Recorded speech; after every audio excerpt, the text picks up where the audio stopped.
Sei un amante della storia, dell'arte, dell'archeologia, della cultura in generale? Un viaggio per te non è un viaggio se non si fa tappa in almeno un museo? Ti piace perderti tra corridoi pieni di oggetti antichi, quadri, statue, gioielli, mobili che parlano di altre epoche e di altre civiltà? Bene, allora sei nel video giusto. Sto per presentarti infatti 3 musei italiani unici, ciascuno dei quali rappresenta una tappa imperdibile per chi come te ama la storia e la cultura. Ma non solo, ognuno di questi musei offre a te, che hai un autentico interesse per l'Italia e l'italiano, una chiave di lettura fondamentale per comprendere le diverse epoche che hanno plasmato l'identità, la cultura e il prestigio internazionale del paese. Per non far torto a nessuna parte d'Italia, ti consiglierò un museo situato al nord, uno posizionato al centro e uno al sud. In questo modo potrai facilmente inserire almeno uno dei 3 musei nel tuo prossimo itinerario di viaggio in Italia, ovunque tu sia diretto o diretta. Se non mi conosci ancora, io mi chiamo Davide e questo è Podcast Italiano, un canale per chi impara l'italiano o è interessato alla cultura italiana. Attiva i sottotitoli se ne hai bisogno. La trascrizione integrale del video è sul mio sito podcastitaliano.com. Ho anche preparato un PDF che accompagna il video e che ti consiglio di scaricare e di stampare. Il PDF è molto utile, contiene oltre a una sintesi dei concetti fondamentali del video una serie di informazioni pratiche per organizzare la visita ai 3 musei. Informazioni su come arrivare, dove comprare il biglietto, come prenotare una visita. Troverai anche una serie di altri musei italiani che devi assolutamente visitare al nord, al centro e al sud. Ti lascio il link in descrizione, ma puoi anche scansionare questo codice QR. Iniziamo al nord, dalla mia Torino, dal suo maestoso Museo Egizio. La sua unicità sta nel fatto che è il museo più antico del mondo interamente dedicato alla cultura egizia. Per il valore e per la quantità dei reperti, la sua collezione è considerata la seconda più importante a livello mondiale dopo quella del Museo del Cairo in Egitto. Te ne cito 2. La prima è la spettacolare Galleria dei Re. Luci e ombre esaltano la monumentalità delle sculture faraoniche. Questa messa in scena da una parte valorizza il volume delle statue e dall'altra annulla lo spazio che le circonda, trasportando il visitatore in un'atmosfera senza tempo. È bellissimo. Il secondo reperto imperdibile al Museo Egizio di Torino è rappresentato dai corredi funebri di Ka e Merit. La tomba di Ka e Merit è una delle più grandi scoperte dell'Egitto antico, non solo perché è conservata alla perfezione grazie al clima secco del deserto egiziano, ma anche perché è appartenuta non a faraoni, ma a gente comune. Ka era un architetto che lavorò alla costruzione delle tombe dei faraoni, una sorta di archistar dell'epoca dunque, cioè architetto e superstar. Merit era sua moglie. Ka si costruì una tomba più piccola di quella dei faraoni, ma concepita esattamente allo stesso modo, e all'interno la fece riempire di ogni ben di Dio. Oltre alle mummie dei 2 defunti nei loro sarcofagi, la tomba contiene infatti un totale di 460 pezzi, oggetti per la toeletta, compresa una sontuosa parrucca di Merit, abiti, attrezzi per il lavoro e per la casa, mobili, pentole, stoviglie e cibo a volontà. La tomba offre così uno sguardo unico sulla vita quotidiana degli egiziani antichi. Il Museo Egizio di Torino ci aiuta a comprendere il legame tra l'Italia e l'antico Egitto, un legame che affonda le sue radici nel lontano impero romano. Nel 30 a.C. l'imperatore Ottaviano Augusto trasformò l'Egitto in una provincia romana. L'Egitto divenne vitale per l'impero perché forniva il grano necessario a sfamare la popolazione della capitale. I generali, i mercanti e gli imperatori romani rimasero inoltre affascinati dalla millenaria cultura egiziana, al punto che fecero smontare e trasportare via mare dall'Egitto a Roma decine di monumenti giganteschi. Pensa che oggi la città di Roma conta ben 13 obelischi egizi, più di quanti ne siano rimasti interi in tutto l'Egitto.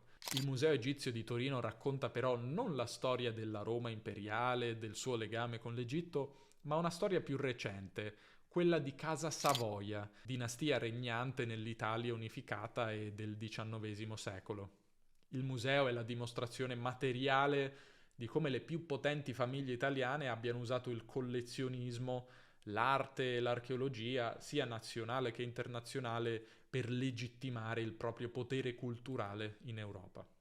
Una curiosità, è proprio dentro al Museo Egizio di Torino che importantissimi studiosi come Jean-François Champollion hanno decifrato i geroglifici, rendendo l'Italia il centro mondiale di una nuova disciplina scientifica. Scendiamo un po' lungo lo Stivale e arriviamo al centro, a Firenze, alla Galleria degli Uffizi. Anche in questo caso parliamo di un museo unico. Le sue sale ospitano la più grande concentrazione al mondo di capolavori del Rinascimento italiano ed europeo. Percorrendo il museo da una sala all'altra potrai vedere capolavori come La nascita di Venere di Sandro Botticelli e la sua primavera, e ancora L'Annunciazione di Leonardo da Vinci e dello stesso autore L'Adorazione dei Magi, proseguendo il Tondo Doni di Michelangelo, fino a Raffaello alla sua celebre Madonna del Cardellino e all'altrettanto celebre Autoritratto. E ancora dell'immenso Caravaggio potrai ammirare il Bacco e lo scudo con la testa di Medusa. Quello che è importante capire è che gli Uffizi non sono una semplice galleria d'arte, ma il manifesto politico e filosofico del Rinascimento italiano. A proposito, se ti interessa scoprire cos'è stato esattamente il Rinascimento italiano, abbiamo un episodio del nostro podcast dedicato a questo argomento che ti lascio in descrizione. È molto utile, molto interessante. Le opere esposte agli Uffizi documentano il passaggio dal pensiero medievale a quello rinascimentale, il quale ha messo l'umano versus il divino e la ragione versus la fede al centro dell'universo, che è un radicale cambio di prospettiva a cui ci si riferisce con il termine umanesimo. Gli Uffizi raccontano inoltre il mecenatismo dei Medici, cioè ci parlano di come una famiglia di banchieri abbia investito le proprie risorse economiche in un'eredità culturale eterna, inventando di fatto il concetto moderno di museo. Entrando negli Uffizi diviene inoltre immediatamente evidente perché l'Italia sia universalmente riconosciuta come la culla dell'arte visiva e del gusto occidentale. Ci sarebbe ancora molto da dire sugli Uffizi, ci vorrebbero ore e ore per rendere giustizia alla ricchezza di questo museo. Mi limito però qui a raccontarti un'opera nella speranza di accendere in te la fiamma della curiosità, quella fiamma che può farti desiderare di saperne di più e di andare a vedere la bellezza con i tuoi occhi. Soffermiamoci allora brevemente sulla nascita di Venere, capolavoro di Sandro Botticelli. Tutti forse lo conoscono o quasi, ma pochi sanno che la pelle della dea nasconde un piccolo segreto legato alla censura dell'epoca. Quando Botticelli dipinse l'opera, intorno al 1485, rappresentare una donna nuda a figura intera era qualcosa di estremamente raro, oltre che rischioso, a causa del severo controllo della Chiesa. Per non ricevere accuse di oscenità, Botticelli adottò uno stratagemma. Decise di non dare alla pelle di Venere un colore realistico, e cioè roseo. Decise invece di dipingerla di un bianco candido, quasi innaturale, una tonalità che imitava quella del marmo delle statue greche e romane di epoca classica. In questo modo Botticelli poteva difendere la sua opera dalle eventuali critiche con un semplice argomento, che si trattava soltanto di una citazione di una scultura antica. Furbo, no? A proposito, se ti interessa l'arte e la cultura, ho una buona notizia per te. Nel corso Volti d'Italia, che è pensato per chi ha già un buon livello di italiano e vuole arrivare al B2, fare ulteriori progressi, c'è un episodio dedicato proprio alla storia dell'arte italiana, dal Medioevo al Rinascimento. Ma non solo, nel corso esploriamo il cibo, le tradizioni, la storia e in generale usi culturali italiani, tutto quello che ti serve per capire davvero questo paese e la sua cultura. Se vuoi scoprire Volti d'Italia, ti lascio un link in descrizione. Te lo consiglio se ti piace imparare la lingua mentre impari la cultura allo stesso tempo, che è l'approccio dei nostri corsi. Proseguiamo il nostro viaggio verso sud e arriviamo così alla nostra ultima tappa, il Museo Archeologico Nazionale di Napoli, noto come MAN. Come i due precedenti musei, anche il MAN può essere considerato un luogo unico, anche se per ragioni diverse. Il MAN ospita infatti la più vasta e intatta collezione di reperti di epoca romana, provenienti in gran parte dai famosi scavi archeologici di Pompei ed Ercolano, le due città romane sepolte dalle cenere e dai lapilli dell'eruzione del Vesuvio nel 79 d.C. Grazie a questa collezione, che include affreschi, mosaici e oggetti d'uso quotidiano, il MAN è uno dei poli museali più importanti al mondo per lo studio dell'archeologia classica. La collezione del MAN è così vasta che non basta un'intera giornata per vedere tutto con attenzione. Tra le meraviglie conservate in questo scrigno mi limito a presentartene 3.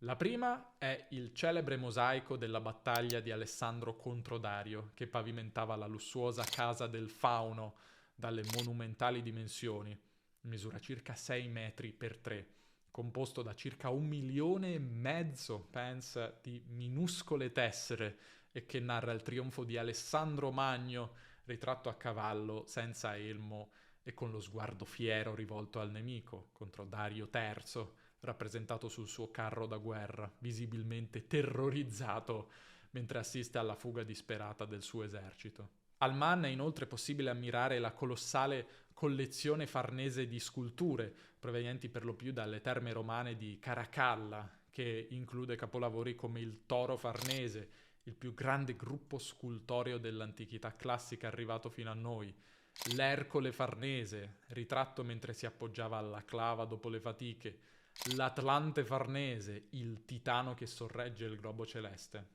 Sempre al MAN è possibile addentrarsi in un percorso che possiamo definire piccante, quello del misterioso gabinetto segreto, una sala che contiene una collezione di circa 250 reperti a tema erotico. I reperti provengono principalmente da Pompei ed Ercolano e comprendono affreschi e mosaici con scene sessuali provenienti sia da case private sia dai lupanari, i bordelli dell'antica Roma, sculture di divinità legate alla fertilità, piccole terracotte a forma di organi genitali utilizzate per chiedere fecondità agli dei e infine i cosiddetti tintinnabula, campanelli a vento a forma di grandi falli dotati di ali e di zampe che avevano lo scopo di allontanare le influenze negative e l'invidia. I tintinnabula potevano rappresentare anche gladiatori, nani o divinità come Mercurio. Occorre sottolineare che nel mondo romano questi oggetti a tema sessuale non avevano un intento puramente pornografico, ma assumevano spesso valenze religiose e servivano ad attrarre la buona sorte o ad allontanare quella cattiva. La visione naturale e aperta che i romani avevano della sessualità si scontrò violentemente con la morale dei secoli successivi. Per tutto il XVIII secolo, ad esempio, la dinastia regnante dei Borboni, che regnavano nel grande regno del Sud Italia, decise di tenere le opere erotiche nascoste perché giudicate oscene. La nascita del gabinetto risale al 1821, quando gli oggetti furono raggruppati in una sezione riservata del Real Museo Borbonico. L'accesso era consentito solo su richiesta, solo a uomini e solo se di provata moralità. L'apice della censura venne raggiunto nel 1851, quando il re Ferdinando II di Borbone fece inserire nella stanza anche le statue di Venere, solo perché nude, e ordinò di dotare la porta d'ingresso di una triplice serratura.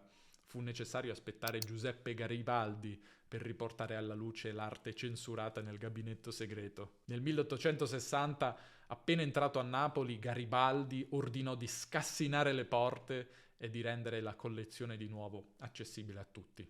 Durante il ventennio fascista, la censura tornò a stringere la presa sulle opere. Dopo decenni di aperture parziali e restauri, solo nell'aprile del 2000 la collezione è stata definitivamente riaperta al pubblico. Ecco, la visita al Museo Archeologico Nazionale di Napoli è fondamentale per comprendere le nostre radici classiche e l'impatto che queste hanno avuto sulla cultura moderna. Grazie ai reperti unici di Pompei ed Ercolano, il Man non mostra solo l'arte romana, ma la vita vera, le abitudini e perfino la vita erotica del popolo romano. Gli scavi borbonici del Settecento, attraverso i quali si sono raccolti i reperti che avrebbero nutrito la collezione del Man, hanno praticamente dato vita all'archeologia moderna. Non a caso il museo ha rappresentato la ragione principale che ha spinto i più grandi intellettuali europei, come il tedesco Goethe, a visitare il sud Italia, consacrando il nostro paese nell'immaginario romantico.